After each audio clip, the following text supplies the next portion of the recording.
You have to down gitu. Ternyata memang di atas itu sedang badai besar dan ada kalau nggak salah dari Polandia atau apa sedang direscue.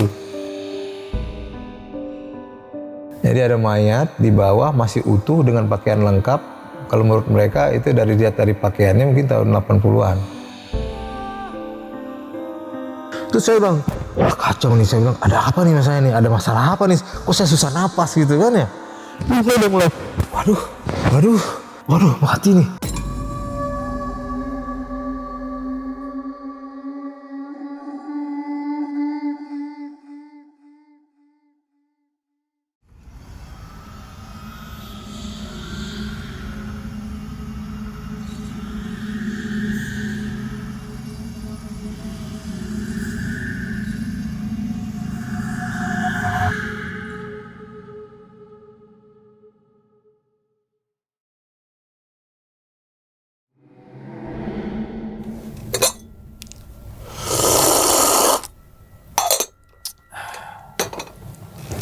Assalamualaikum warahmatullahi wabarakatuh. Kembali lagi bersama gue Sumar Adi Wijaya atau biasa dipanggil Umang dalam segmen Ngopi Horor. Ya teman-teman semua, pada video kali ini atau pada kesempatan kali ini nih, lagi dan lagi gue tidak akan membawakan sebuah cerita dan namun menghadirkan narasumber yang tentunya mempunyai pengalaman yang insya Allah teman-teman semua bisa diambil pelajaran nih. Nah di samping gue ini udah ada Bang Zul. Waduh, Bang. Aduh, apa kabar? Gimana Bang kabarnya Bang? Alhamdulillah. Sehat Bang ya? Alhamdulillah. Salam untuk teman-teman dan juga keluarga di rumah nih Bang. Ya, ngomong-ngomong tadi salaman Bang Jul, wah terbaik banget teman-teman semua. Ya. Sampai kena kapalan gua.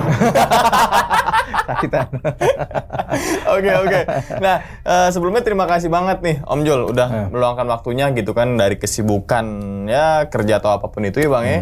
Udah meluangkan waktu ke sini untuk membagikan pengalaman ini ke teman-teman semua yang insya Allah banget teman-teman semua pengalaman dari Bang Jul nih teman-teman semua bisa diambil pelajarannya dan juga sisi positifnya kan gitu Bang ya. Iya, nah, dengar nih Bang.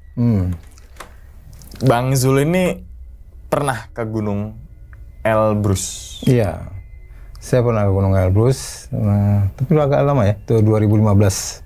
8 tahun Bang ya? 8 tahun. 8 tahun ya? Oke. 8 tahun. 2015 Bang? Dalam rangka apa sih Bang ke Elbrus itu Bang? Sebenarnya tidak dalam rangka apa-apa ya. Kita waktu itu memang 17 Agustus, rencana 17 Agustus, tapi kita ada rencana untuk salah satu teman ngajak, gimana nih kalau kita ke Gunung Elbrus gitu. Wah, itu suatu impian bagi saya kan. Karena saya itu Rusia, kemudian gunung tertinggi di Eropa. Wah, itu benar-benar nggak bisa ditolak gitu. Nggak bisa ditolak. Jadi kayak naik ke Gunung Elbrus kayak naik ke gunung gede gitu ya. Wah, boleh juga nih Elbrus gitu kan. Kayak, wah naik gunung gede yuk. Ayo gitu ya. Pada saat itu Bang ya. Berarti gitu. Gunung Elbrus ini merupakan salah satu gunung impian Bang Jul juga sebenarnya. Oh iya memang. Karena kita tahu ada 7 destinasi untuk gunung di dunia kan ya. Salah satunya Elbrus itu. Dan untuk yang lain itu mungkin agak tantangannya agak lebih sulit dari segi biaya atau dari segi apa. Tapi menariknya juga karena ini saya suka dengan kayak misalnya daerah-daerah Eropa Timur, daerah Kaukos gitu. Saya suka banget tuh. Pas ada tawaran seperti itu, waduh nggak bisa ditolak. Nggak bisa ditolak. Oke. Ini harus. Nah, kalau ngomongin masalah ketinggian itu kan sekitar 5.600-an ya? Iya, 6.642. Atau belasan ribu kaki kalau nggak salah. Iya, betul. Otomatis kan udah ada salju gitu. Betul. Di dekat puncaknya apa dari bawahnya sih yang salju itu? Ada salju itu, kita kan waktu itu sebenarnya Gunung Elbrus itu didaki untuk umum dibuka tuh biasa pada bulan Juni sampai akhir bulan September. Itu pada saat salju melted ya. Salju melted jadi nggak jadi es, jadi benar-benar empuk gitu ya. Nah itu pada bulan Juni sampai bulan September awal akhir seperti itu. Nah saya kebetulan waktu itu bulan Agustus kita rencanakan. Agustus. Oke. Nah kira-kira Om, intinya nih saat naik Gunung Elbrus nih kira-kira ngalamin kejadian apa sih Om yang sampai saat ini Om lagi kan Bang Zul ini nggak sampai kayak nggak pernah dilupain momen ini gitu. Oh iya, banyak sebenarnya. Salah satunya kita ngerasain karena selama ini kita emang cerita badai di apa namanya di gunung salju bagaimana gitu kan. Rupanya beda gitu antara gunung salju dan gunung yang biasa di Indonesia yang banyak hutannya gitu. Kalau gunung salju ya terbuka seperti itu, angin lebih kencang, juga lebih dingin, malamnya semacam itu benar-benar wah rupanya asik juga. Oh, oke. Ini saya penasaran nih. Mungkin nih pada video kali ini mungkin agak sedikit sharing juga Bang, gitu kan supaya teman-teman semua juga tahu gambaran perbedaan daripada gunung di luar negeri yang mungkin iklimnya juga berbeda gitu kan dengan iklim yang di pegunungan di Indonesia. Oke. Tanpa berlama-lama lagi kita langsung masuk aja ke dalam ceritanya. Ngopi horor segera dimulai.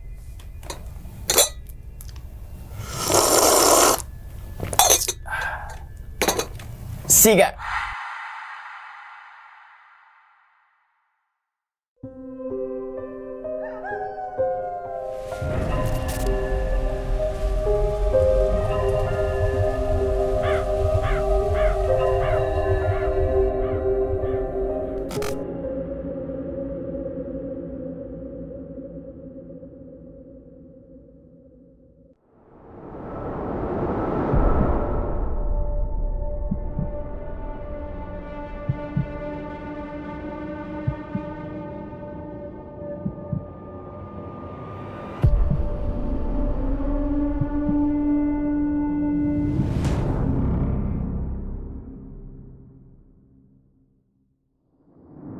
Saya punya teman akrab.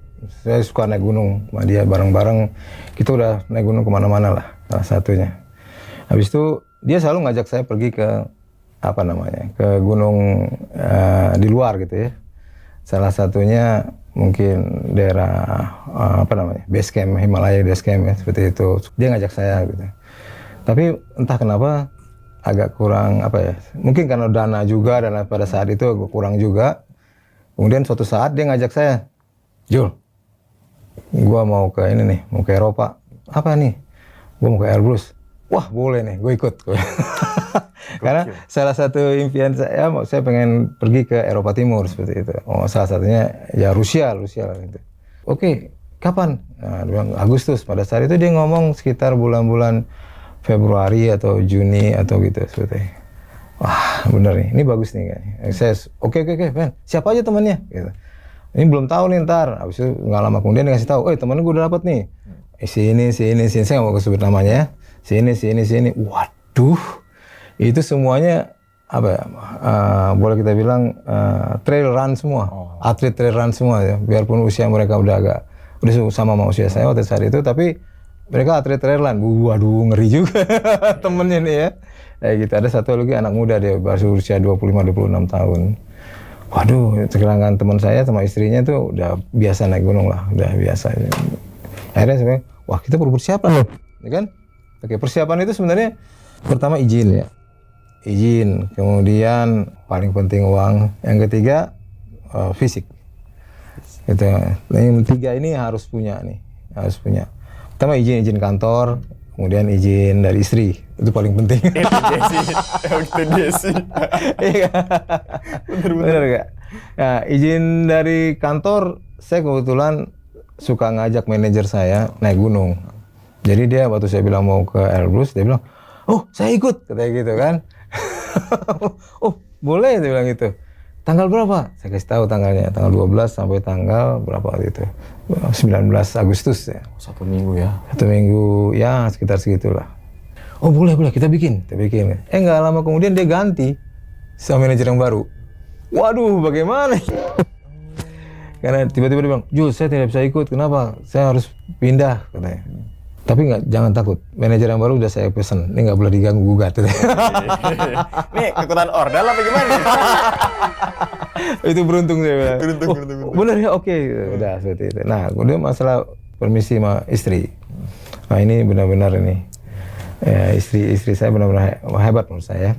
Karena waktu dulu saya sama teman saya juga ini pertama kali kita ke gunung di Sulawesi. Atimojong. Itu istri saya sedang hamil 8 bulan. Gokil ini. Itu ya sekitar tahun 2003 ya, 2003. Itu istri saya 8 bulan tuh. Tapi karena pada saat itu Latimojong itu tidak sembarangan orang bisa pergi, masih susah dan lain sebagainya. Istri saya ngasih, oh, udah berapa? Ya udah nggak apa-apa bang, jalan aja. Waduh, gitu. Ya kan? Nah ini satu lagi nih tantangan bagi saya. Akhirnya saya ngomong sama istri, abang pengen naik gunung, kan udah kemana-mana. Tapi abang udah kemana-mana nih gunungnya, ngapain lagi? Gitu.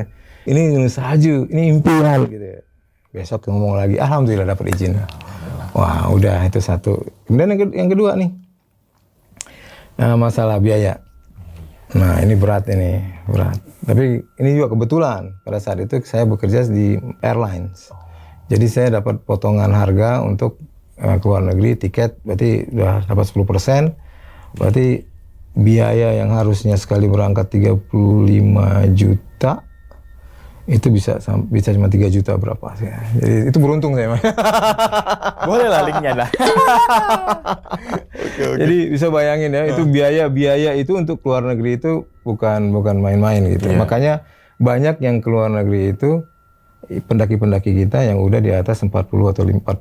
Yeah. Boleh dilihat deh. Yeah. Yang keluar negeri misalnya ke Nepal, kemana itu pasti usianya udah 45, 46 karena udah mapan secara ekonomi.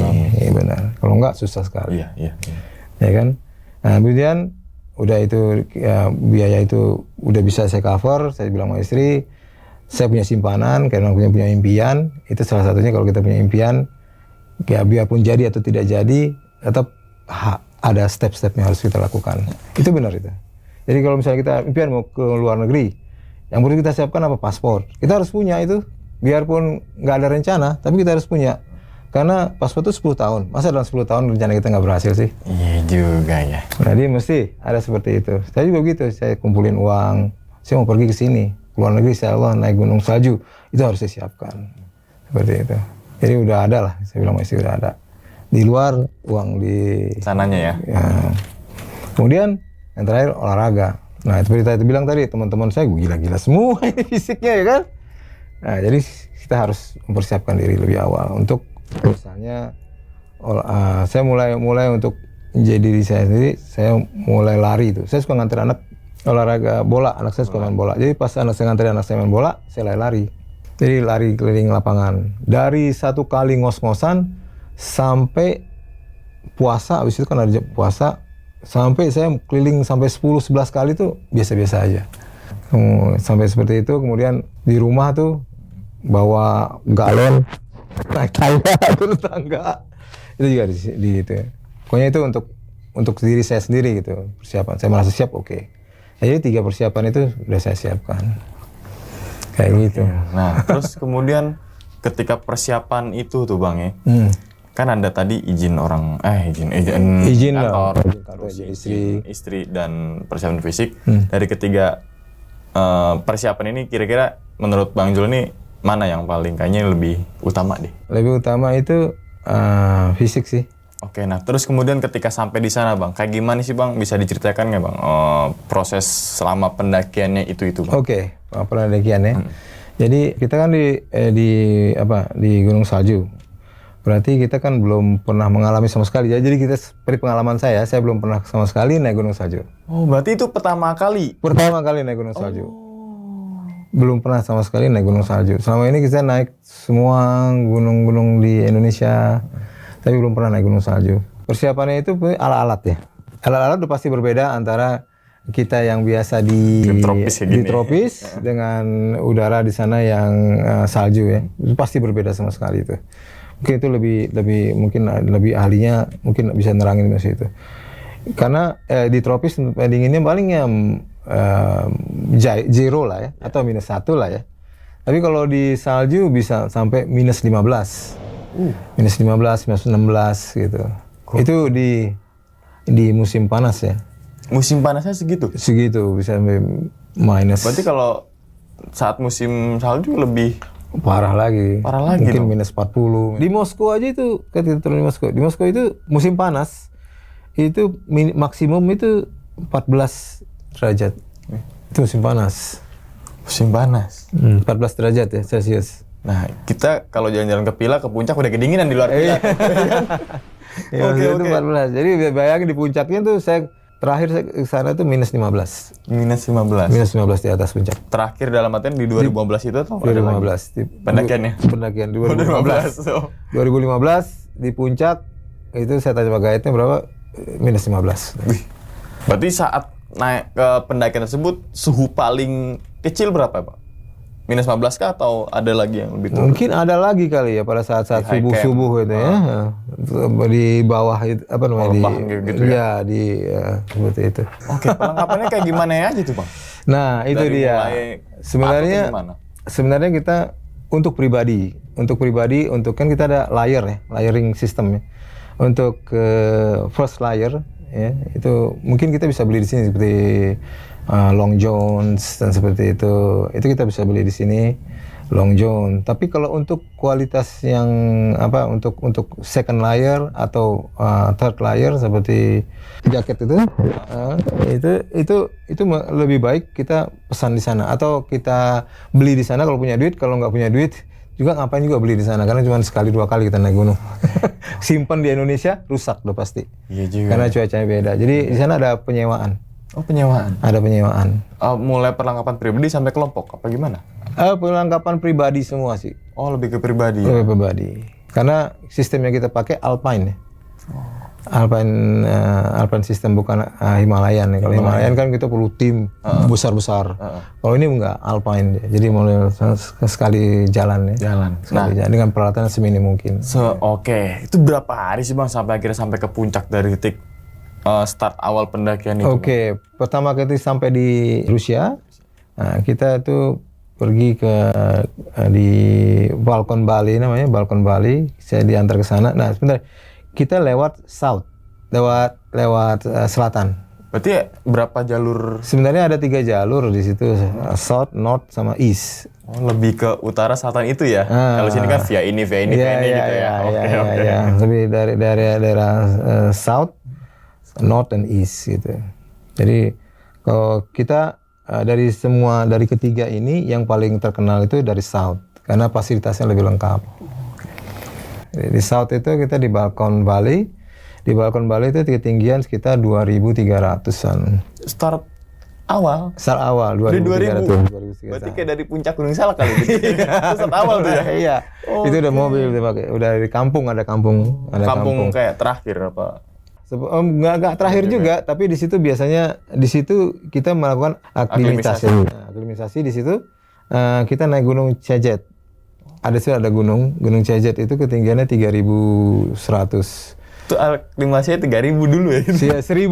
Kita kan berarti 2.300 ke 3.000. Jadi 1.000. Oke. Itu aklimatasi pertama. Aklimatasi pertama itu 1.000 kita naik. Kemudian kita turun lagi. Nah, udah 1 hari itu kan. Kemudian hari kedua kita pergi ke high camp. Di high camp itu 3.000 sekitar 3.200. Oh, mulai agak tinggi lagi nih. Mulai tinggi lagi kita high camp yang kedua. Nah, di 3.200 itu kita ada hutch ya, ada tempat tinggal. Hutch. Jadi modelnya kayak kontainer gitu ya pada saat itu. Iya, model kontainer. Ada sekitar 6 tempat tidur. Tapi di dalam situ hangat loh. Saya juga bingung kenapa kok bisa hangat di sini ya. Kalau di luar dingin. Baru dingin luar biasa tuh. Dingin. Pas masuk hangat gitu. Wah, hebat juga nih bikinnya. Saya nggak tahu gimana cara dia bikin. Juga hangat di dalam itu. Nah, kita tinggal di situ tuh. Kita tinggal di situ untuk persiapan dan lain sebagainya. Kayaknya berlima dengan 2 guide. Oh, pakai guide ya tetap ya? Harus ya, wajib. Karena orang luar ya. Orang luar itu biar bagaimanapun juga harus ada guide. Ya. Tapi kalau misalnya orang-orang sana sama seperti kita naik gunung gede gitu ya. Kalau Rinjani kan orang luar negeri pasti pakai guide gitu kali ya gambarannya tuh. Iya, kalau orang kampung pasti ya udahlah sono lah. Nah, seperti itulah. Sama-sama seperti itu. Kita pakai guide. Nah, jadi sebelum kita ke high camp, kita tuh udah saya terutama ada teman saya yang bawa lengkap, tapi saya sewa. Saya sewa sepatu ASICS untuk kapak. Kemudian down yang besar itu, celana sampai jaket down dan jaket itu saya sewa karena saya pikir kalau saya beli di Indonesia kemungkinan saya nggak tahu se ekstrim mana cuaca di sana kan, jadi saya pikir kalau mereka sudah menyiapkan bisa disewa, berarti mereka udah tahu down yang mana yang saya pakai untuk naik ke atas. Ya, pikiran saya seperti itu. Jadi percuma juga kalau saya beli di sini, ternyata di sana tidak bisa dipakai, tidak sesuai kedinginannya, itu nyiksa diri kalau malah kan. Jadi parah seperti itu. Jadi saya first layer, second layer saya bawa sendiri. Saya beli di sini. Ya. Nah berarti proses aklimisasi itu berapa hari itu? Ya itu dia. Hari pertama kan tadi ke Gunung Cejet, yang 2.000 ke 3.000. Kemudian yang kedua kita dari 2.000 dari 3.200 ke 4.000. Jadi itu modelnya apa istilahnya, climb high, sleep low. Apa tuh? Jadi kita kalau bisa tuh kita jalan untuk aklimatisasi itu kita jalan climb high, maksudnya setinggi mungkin kita bisa capai. Kemudian kita tidur low untuk menyesuaikan badan, badan itu seperti itu. Makanya 1.000 lagi kita jalan tuh benar-benar 1.000 kita jalan cocok di sana. Jadi ada crampon area ya. Jadi kita sebelum sampai ke crampon area tuh ada kayak batu gitu ya. Tiba-tiba ada es. Itu udah crampon area. Jadi kita harus pakai crampon, kalau enggak bisa kepleset lah ya. Gitu. Seperti itu. Jadi waktu saya naik itu kita dari 3.200 ke 4.000.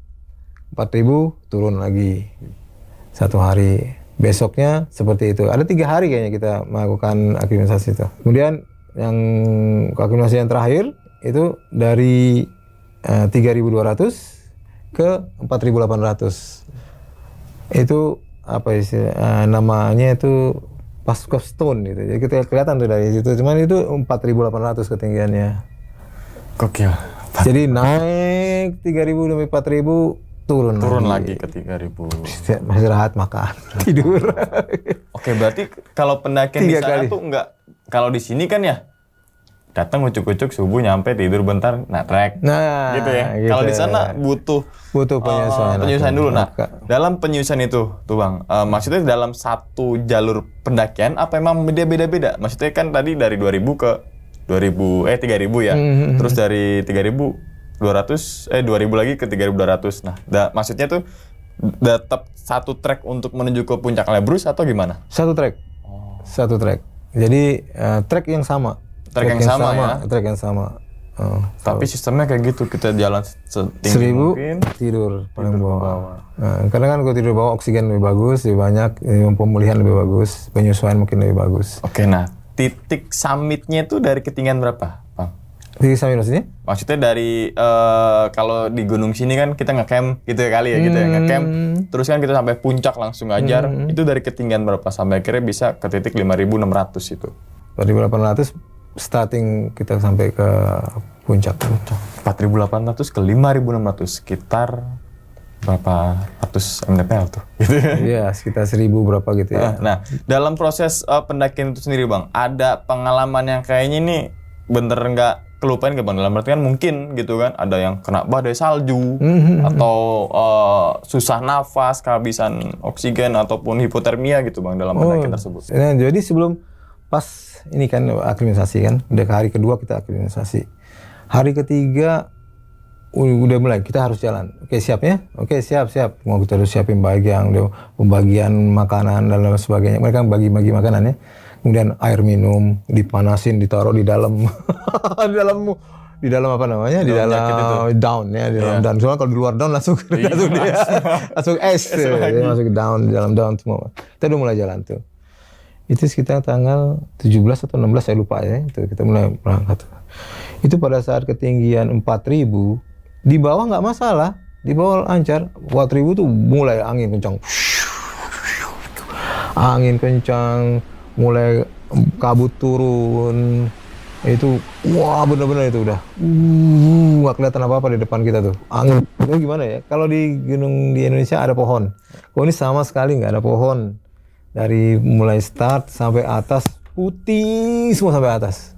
Karena dari salju itu. Badai salju. Salju semua. Enggak, maksudnya kan nggak ada pohon, nggak ada apa. Angin berarti kalau kencang bener-bener angin kencang gitu. Di situ tuh sempat bikin kita, saya nggak ngerti ya. Kita seperti marah gitu, marah sama guide gitu. Kita berpikir guide ini nggak mau support kita gitu. Kesannya seperti itu ya. Karena ada mungkin beberapa feeling yang kita merasa bahwa kayaknya dia nggak mau support kita gitu, mentang-mentang kita dari Indonesia kecil-kecil atau bagaimana. Pikiran kita seperti itu ya. Bukan dari kemungkinan kecil lah bisa sampai seperti itu. Jadi ada pikiran seperti itu. Itu marah kita di situ tuh. Pokoknya kita nggak mau tahu. Kita harus naik ke atas, kita bilang gitu. Pokoknya udah teriak-teriak begitu tuh. Kita kepikir nggak? Uang udah banyak keluar. Iya pasti. Waktu udah banyak keluar. Tapi tidak sampai puncak. Bagaimana perasaan pada saat itu? Itu benar-benar dengan badai begitu, ada perasaan kesel, kenapa kok jadi begini, harusnya saya sekarang ini udah mulai melaju ke atas, ini kenapa mesti begini. Pada saat itu tuh langsung lagi badai-badainya tinggi, emosi kita naik, teriak-teriakan kita sama porter, guide-nya juga teriak-teriak, no, you have to down or you die, seperti itu. No, I want to continue. This is my chance, seperti itu. Jadi benar-benar wah, ribut kita di situ tuh, benar-benar ribut kita di situ. Tapi akhirnya kita turun. Karena kita sadar juga ya, itu cuaca di depan kita tuh 2 meter udah nggak kelihatan. Jadi putih semua, angin kencang, gitu. Ternyata memang di atas itu sedang badai besar dan ada kalau nggak salah dari Polandia atau apa sedang direscue. Jadi ada rescue team mulai bergerak ke depan, cucu gitu. Ya itu benar. Pada saat itu seperti itu. Jadi hasilnya memutuskan untuk turun tuh bang? Akhirnya turun dengan perasaan kesal dan lain sebagainya. Pastilah kesel lah ya. Ada salah satu teman lari turun. Berarti nggak sampai puncak apa gimana bang? Ya belum sampai, baru jadi sampai. Di hari itu kayak jangan maksain untuk turun lagi, mungkin dicoba lagi besok atau gitu. Gitu itu udah 4.700, 4.800 mungkin kita udah sampai. Bentar lagi ya? Iya, 5.000 mungkin berapa ya, kita 600 ya jauh juga sih. Iya. Ini kan 600 meter kalau kita di sini doang, nih meter atas permukaan gitu. Jauh sih. Gitu. Ada beberapa teman kita yang udah duduk, akhirnya turun semua lah, turun. Akhirnya kita turun di bawah. Nah di bawah tuh kita tuh kesel tuh, mulai kita diskusi dan macam. Kita harus gimana nih gitu. Rupanya badai itu tidak berhenti. Besok mulai lagi. Tetap nggak bisa naik. Nah kita itu cuma dikasih 5 hari untuk naik. 3 hari kita udah pakai. 1 hari lagi. Kalau misalnya hari ini tidak bisa naik, berarti pulang. Bagaimana perasaan itu? Oke. Ya kan? Seperti itu. Jadi itu adalah salah satu yang memberi kita pelajaran gitu ya. Maksudnya bagaimana kita berdiskusi, memutuskan apa yang harus kita lakukan. Akhirnya kita ngomong sama baik-baik sama guide-nya. Terus kita bilang waktu itu, Anda kami sewa, janji Anda akan mengantarkan kami ke puncak. Itu harus ada dalam hati Anda, kita bilang gitu. Kami dari Indonesia jauh-jauh ke sini bukan uang kecil. Di Indonesia uang segini itu banyak gitu. Tolong bantu kami untuk berhasil. Akhirnya kita diskusi pada saat itu. Kalau kalian cuma punya 2 guide, dia bilangnya, kalau kalian punya 2 guide, salah satu tidak mampu, berarti turun semua. Nah, kan gitu hitungannya. Karena satu guide tidak mungkin membawa orang, harus ada 2 depan belakang atau support kalau terjadi apa-apa. Oh gitu, berarti kita mesti sewa 1 lagi. Iya, mungkin kita kumpulin duit lagi itu di luar rencana semua. Di luar RAB juga itu. Karena kita nggak mau gagal total. Iya juga ya. Kita diskusi pada saat itu. Oke. Akhirnya kita di dalam ngobrol lagi. Berarti kita sewa 1 guide lagi. Ntar kalau misalnya ada salah satu teman kita yang tidak kuat atau ada masalah apa-apa, yang ini bisa lanjut dengan 1 guide bawa orang turun seperti itu. Nah itu seperti itu. Jadi itu salah satu salah satu triknya seperti itu. Akhirnya kita sewa guide lagi dan lain sebagainya lah. Udah, kita punya rencana yang kedua akhirnya kan. Tapi masalah besar kita adalah weather. Nah, kalau di gunung bersalju itu, semua gunung hampir sama ya. Tapi kalau di gunung bersalju itu memang kadang-kadang perubahan cuaca itu kita nggak pernah tahu. Di bawah terang, tahu-tahu pas sampai di atas badai. Selalu seperti itu, hampir seperti itu. Nah, pada saat itu kita udah biarpun kita udah sewa guide 1 lagi, tapi kita ada ada ketakutan bahwa itu tidak terbuka cuaca, jadi kita nggak mungkin bisa naik seperti itu. Itu hari terakhir nih. Akhirnya kita bilang sama guide-nya, kita nggak mau tahu nih ya. Kalau misalnya cuacanya kebuka, saya gedor pintu kamar kamu ya. Saya bilang gitu. Kamar tuh dalam artian kayak tenda lah kalau sini ya. Iya, kalau dia kan punya hutch ya. Hutch, betul. Gitu ya. Kita tahu hutch-nya tinggal di situ. Ya nggak apa-apa, gedor aja kata bilang. Pokoknya kita nggak mau tahu. Oh langsung salah satu teman saya bilang, pokoknya kita nih, kita pakai baju lengkap. Kapan dia bilang, oke, kita jalan. Jadi nggak buang-buang waktu gitu ya, buat prepare itu ya. Oh, iya. Kita udah langsung, tas kita siapin, frak semua kita siapin. Udah kayak tentara kita. Sambil nunggu tuh ya. Nunggu. Kita juga monitor radio. Teman ada punya tuh monitor dia. Dia punya apa namanya? Nggak tahu saya HP atau apa. Dia monitor cuaca tuh. Dia monitor cuaca terus. Aduh, belum bisa katanya. Wah, kebuka. Dia langsung lari ke belakang. Bro, bos. We're open, we can go. Tapi si apa namanya? Si guide-nya bilang, no, relax. Not yet. Not yet. Oh, aduh kita masuk lagi ke dalam. Kita dia tunggu lagi. Itu dari pagi dari siang tuh kita udah siap-siap tuh. Pokoknya kapan pun waktu kita harus berangkat karena ya seperti itu. Kita udah sewa satu guide lagi kan. Pokoknya kita tunggu gitu. Udah semua. Pokoknya kita pakai baju lengkap semua. Pokoknya kita siap udah kayak tentara. Udah kita tidur sebentar. Siap. Oh, siap. Kayak gitu. Kan teman-teman baca ini kan. Iya, baca. Pas ke ini, wah dia belum mau katanya. Balik lagi gitu. Akhirnya dari sore terus kita tunggu sampai jam 12 malam, jam 10 malam atau jam 10 malam atau jam 11 malam tuh. Kita tetap kita berdoa lah. Ya Allah bagaimana nih kalau misalnya gak jadi pulang dengan tangan hampa gimana? Semua berpikir seperti itu. Akhirnya jam 11 malam, ada yang ngetok pintu. Tok. Wah, kayaknya dia nih. Ayo, be prepare, we go. Malam-malam. Gokil. Iya. Gokil. Seperti itu. Waduh, kita langsung siap-siap tuh semua. Bro. Wah, bawa kerangpong semua. Pas di batas kerangpong kita langsung pakai, langsung jalan. Alhamdulillah pada saat itu. Itu tuh yang bikin kita apa namanya? Jangan pernah berputus asa ya, terus berharap. Selalu berpikir positif ya. Itu yang paling penting sih. Selalu berpikir positif. Karena itu akan membawa mental juga sih, harus berpikir positif. Nah, itu salah satunya. Kan waktu kemarin kita udah berantem sama guide-nya kan. Betul. Berarti kan mungkin kita nggak tahu apakah guide-nya tersinggung, apa guide-nya marah-marah juga, kami nggak tahu kan. Tapi pas di bawah kita ngomong baik-baik lagi kan. Kita ngomongin poin-poin kita ya. Kamu gak saya sewa untuk ngantar kita ya kan. Ya, jadi kamu harus ada niat untuk ngantar kita ke sana. Nah, seperti itu ada komunikasi yang terbuka. Akhirnya mungkin dia mengerti omongan kita. Akhirnya dia kasih solusi. Kayaknya kamu mesti sewa satu guide lagi gitu. Oke, nah akhirnya dari camp terakhir itu bang, kan jam 11 malam high camp itu sampai puncak tuh jam berapa itu? Sampai puncak kita jam 7-an. Pagi, jam 7-an pagi itu. Di tanggal berapa ya berarti itu bang? Tanggal 18. Oh karena udah lewat sehari ya? Iya, nunda. Tapi tetap momen kemerdekaan kan, ya kan? Walaupun ngaret sehari gitu kan? Iya, ngaret sehari. Okay. Jadi kita tapi alhamdulillah berhasil ke puncak itu dalam segala rintangan. Rintangannya. Yang paling ini sih yang terasa tuh pas kita mulai masuk ke 5.000. Kenapa itu bang? Itu udara itu mulai terasa menipis, badan udah mulai agak lemes gitu tuh. Kalau saya terasa banget tuh. Jadi pas saya jalan sampai ketinggian 5.000, itu saya susah banget napas tuh. Kita tutup ini kan, karena kalau kita buka, nih kumis es semua. Masih berat gitu. Berat gitu. Karena napas gitu kan langsung jadi es di sini kan ya. Terus saya bilang, wah kacau nih, saya bilang ada apa nih mas saya nih, ada masalah apa nih, kok saya susah napas gitu kan ya. Terus saya udah mulai, waduh mati nih.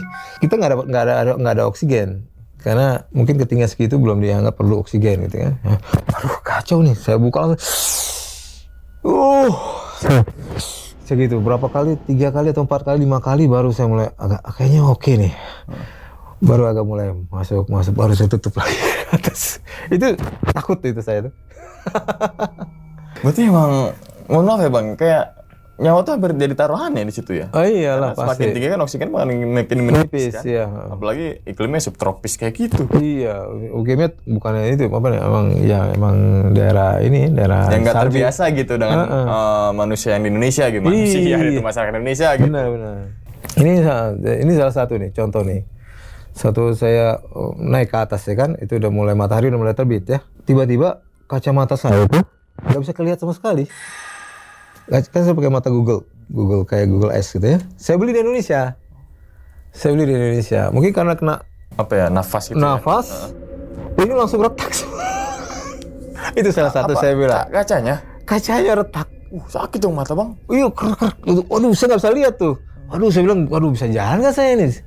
Akhirnya saya bilang, kacamata saya nggak bisa pakai. Kalau saya buka, perih banget. Karena pantulan matahari ke mata. Karena kan putih ya, matahari baru terbit pada atas, langsung ke mata, sakit itu. Untungnya saya bawa kacamata satu lagi. Seperti itu. Jadi saya benar-benar, waduh, udah tadi pagi-pagi pasti 5.000 saya nggak ada napas, pas sampai ke atas tiba-tiba kacamata udah kacau. Oke. Akhirnya alhamdulillah saya bawa kacamata 2. Ada spare ya? Itu kebetulan. Nah, biasanya saya nggak bawa, tapi kemarin bawa kacamata 2. Saya boleh saya pakai ini, saya bilang sama guide-nya. Dia lihat, oke, no problem, you can use it.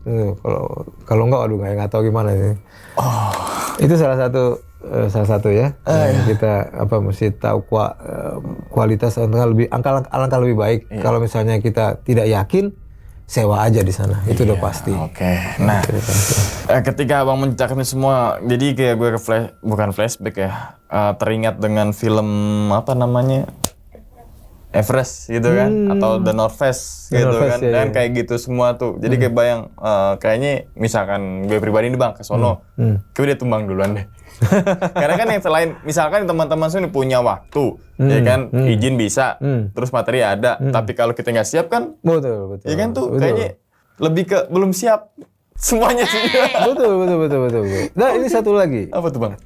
Teman perjalanan. Ini yang gue pikir ya. Teman perjalanan itu sangat penting dalam tim. Nah, karena teman perjalanan itu yang akan saya belajar dari situ juga. Pengalaman saya pergi kemarin itu ini pengalaman nih. Kalau kita berjalan itu teman itu penting. Pengalaman dia, rasa kita harus saling berbagi, saling mengerti satu sama lain, itu sangat penting. Kalau nggak itu, mungkin kita tidak menemukan kesepakatan untuk karena satu tim kalau udah tidak sepakat itu kemungkinan berhasil jauh karena saling menarik. Yang ini nggak setuju, ini nggak setuju, akhirnya berhenti di jalan, ya kan? Tapi kalau kita mengerti satu sama lain, kita tahu kekurangan teman kita, tahu kelebihannya dia. Nah, itu akan membantu pada saat kita support, pada saat kita mulai pendakian. Dia nih bagus di sini, Salah satunya seperti ini ya. Saya lihat teman saya fisiknya bagus gitu ya. Ini saya nggak cerita, tapi teman-teman saya fisiknya bagus. Tapi pada saat aklimatisasi, dia tuh kelihatannya gimana gitu ya. Susah. Saya nggak mikir, ini kenapa ya? Pas di bawah, rajin dia bekerja. Kuat dia. Ini masalah mental. Ini masalah mental. Karena Anda bisa tahu ya, ini masalah mental atau masalah fisik. Itu pada saat dia ngecamp. Kenapa tuh? Kalau pada saat dia ngecamp, dia happy, itu berarti masalah mental. Tapi kalau dia ngecamp, kelihatannya dia udah mulai agak memang dia capek, tidak bisa tidur. Nah, itu masalah fisik. Jadi Anda bisa lihat gitu, apakah teman kita harus terus atau tidak. Kalau masalah mental bisa kita bantu. Tapi kalau masalah fisik ada itu dia. Nah, bisa. Itu mesti dilihat, jangan bilang betul. Wah, lu mesti jalan lu mesti. Kita lihat pada saat dia ngecamp. Sekitar 1 jam sudah dia ngecamp, apakah dia happy banget, dia bisa masak, dia bisa kerja, dia bisa masih. Ini mental. Ini masih bisa naik memang puncak. Seperti itu. Oke. Kena mental lama-lama jadi mental. Iya ya. Dan itu juga apa namanya sedikit nambahin mental juga. Ada juga sih pengalaman gue yang lihat pendaki lain. Mohon maaf ya, tapi ini buat pelajaran juga gitu teman-teman semua. Ada pendaki, salah satu pendaki ketika naik gunung yang A lah kita bilang A, dia bilangnya capek. Tapi ketika ransel dibawain sama temennya, lari hibrid. Nah, itu sama itu mental ya. Dia nggak kuat punya beban. Oke, iya bener. Dia nggak kuat punya beban itu. Iya juga ya. Sampai puncak, senang-senang pas turun, ya gitu lagi. Itu mental itu, bukan fisik itu. Oke, nah, Bang, setelah pendakian tersebut yang Abang merupakan pendakian pertama di Elbrus ya, gitu. Elbrus makin ya, Elbrus gitu kan. Ada keinginan lagi Bang untuk mungkin ke gunung-gunung yang bersalju di luar negeri sana? Ada. Saya ada impian yang sekarang belum tercapai dan pengen banget ke sana. Gunung mana Bang? Oh. Ayo, ya kan? Kan kita harus bermimpi. Mimpi itu kan gratis. Jadi ambillah mimpi setinggi-tinggi mungkin. Gimana tuh Bang? Saya mungkin ada satu ya, mungkin Iron Peak. Itu mungkin nggak terlalu susah. Mungkin tapi karena usia ya, saya mesti sadar kan, usia udah mulai untuk mencapai lebih tinggi dari itu mungkin saya berpikir. Tapi saya ada keinginan untuk kalau nggak Island Peak atau satu lagi yang itu, yang sama juga sekitar 6.000-an itu. Merah Peak.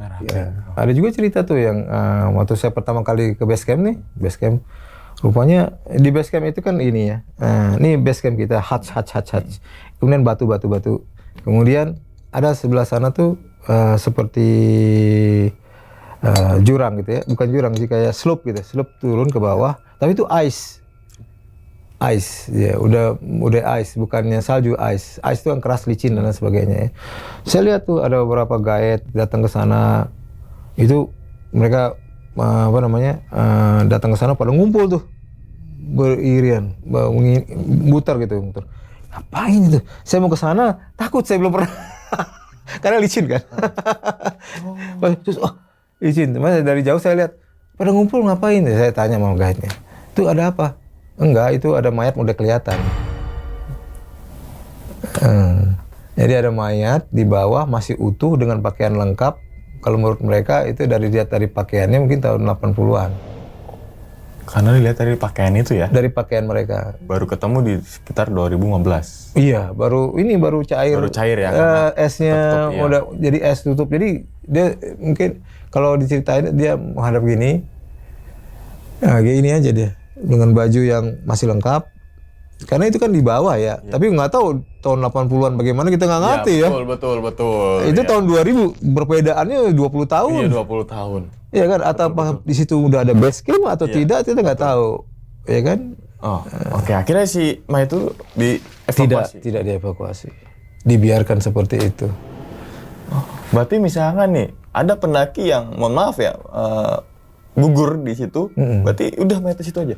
Enggak, kalau yang gimana? Yang maksudnya dalam proses pendakian ya, bukan? Pada saat pendakian mungkin ada rescue ya. Kalau saya lihat kemarin kan waktu kemarin ada badai itu kan, ternyata kan tim SAR. Orang Polandia itu ya. Orang tim SAR langsung bergerak mereka kan itu. Itu pasti nggak mungkin dia tinggalin. Nah, tapi kalau ini kan zaman dulu pada saat belum ada prosedur, belum ada apa.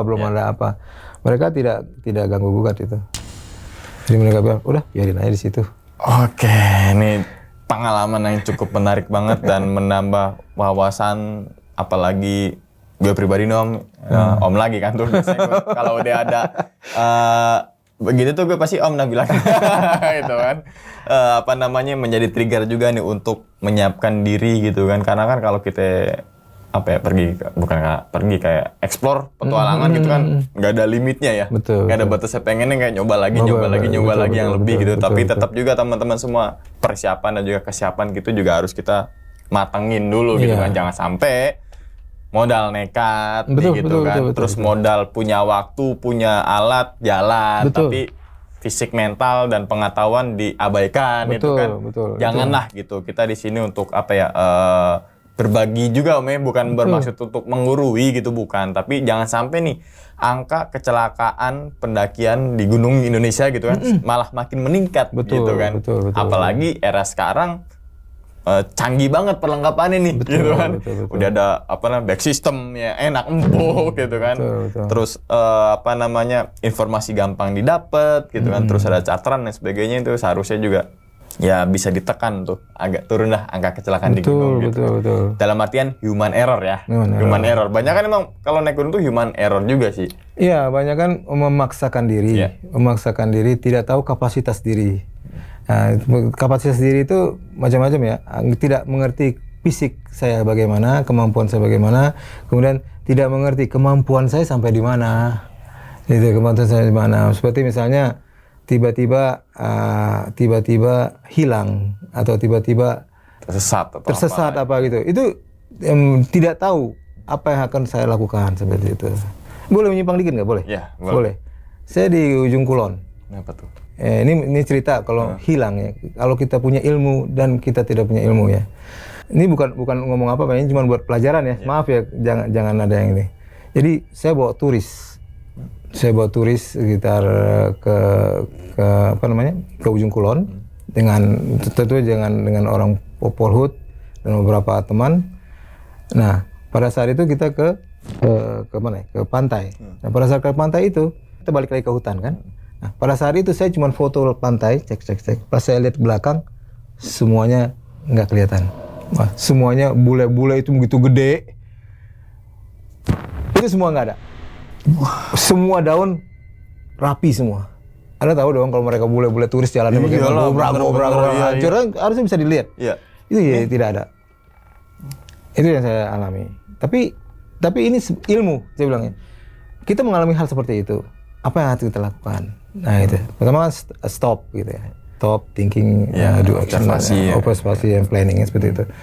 Udah, akhirnya saya jalan ke sini, balik ke tempat sama. Saya ambil jalur ini, balik ke tempat yang sama. Akhirnya saya berhenti untuk mengikuti masuk hutan. Saya lari ke laut, ke pantai. Dari pantai saya bisa lihat Mesusuar. Iya kan? Nah, berarti ada patokan. Tadi saya ke Mesusuar gitu, ada patokan. Nah, di Mesusuar itu baru kita berpikir, oh saya jangan masuk ke dalam, terlalu dalam ke dalam hutan. Mungkin saya masuk 2 meter, 3 meter, tapi masih bisa melihat pantai. Karena untuk menyusuri pantai. Akhirnya, alhamdulillah tuh, saya sampai di tepi Mesusuar itu. Biarpun nanti akhirnya climbing. Nah itu makanya, teman-teman di gunung itu kita tidak tahu menghadapi apa. Jadi apapun ilmu yang ada, pelajari. Jadi bukan berarti kita gunung hutan aja. Iya. Harus ada climbing. Karena di hutan juga ada gunung, ada climbing. Iya, benar. Kali temali juga harus. Jadi navigasi ya harus. Karena kita di hutan tidak tahu kita di alam itu tidak tahu apa yang kita hadapi seperti itu kan. Apa sampai di atas rupanya teman-teman udah pada nunggu. Teman-teman nunggu dari pintu hutan, tapi saya keluar dari pantai ya. Itu salah satu contoh bahwa kita masih ada persiapan ya. Oke, Bang, sebelum ditutup nih Bang videonya, mungkin Bang Zul punya pesan gitu Bang untuk teman-teman semua supaya kalau naik gunung nih lebih ya waspada kan nggak cuma naik gunung aja, dimanapun kita juga kan harus waspada, entah itu ke stasiun, ke terminal itu kan harus waspada. Ada pesan nggak Bang? Atau mungkin sekedar mengingatkan lah gitu loh. Kalau teman-teman mau naik gunung itu mesti meluruskan hati dulu. Tujuan mau naik gunung itu apa, gitu ya? Karena sekarang ini kalau hanya untuk selfie naik gunung tanpa mempersiapkan apa-apa itu membahayakan diri sendiri. Ya, jadi harus mempersiapkan diri dari segala hal, seperti terutama fisik dan mental. Kemudian mempelajari gunung ini seperti apa. Itu pelajari itu lebih bagus karena kita lebih siap nanti barang apa yang kita bawa, kemudian sepatu pakaian apa yang kita bawa dan lain sebagainya. Jadi kita pelajari itu gunung yang akan kita pergi, bagaimana ekosistemnya, kemudian bagaimana jalurnya, kemudian bagaimana cuacanya pada saat itu. Berdasarkan itu baru kita pilih barang-barang yang akan kita bawa. Sekarang kita mempersiapkan diri apa yang harus kita siapkan fisik atau bagaimana seperti itu. Oke, itu sangat lengkap banget. Kalau selebihnya teman-teman semua bisa belajar sendiri karena belajar itu juga gratis gitu kan. gitu kan. Oke. Sekali lagi terima kasih banyak nih Bang Jul nih gitu kan untuk membagikan pengalamannya saat pendakian ke Elbrus gitu kan di Rusia ya. Bangnya yang semoga aja teman-teman semua dari pengalamannya Bang Jul ini teman-teman semua bisa diambil pelajarannya. Oke. Dan ingat teman-teman semua cerita dari Bang Jul ini bukan untuk nakut-nakutin teman-teman semua ketika mendaki ke gunung di seluruh Indonesia ataupun di luar negeri, tapi ambillah sisi baiknya dan buang sisi buruknya. Sekian dulu pada video kali ini dan nantikan video-video gue berikutnya. Hal gaib itu muncul ketika sugesti kita buruk. Wassalamualaikum warahmatullahi wabarakatuh. Selamat beristirahat. Terima kasih banyak banyak nih. Alhamdulillah. Mantap bungkus.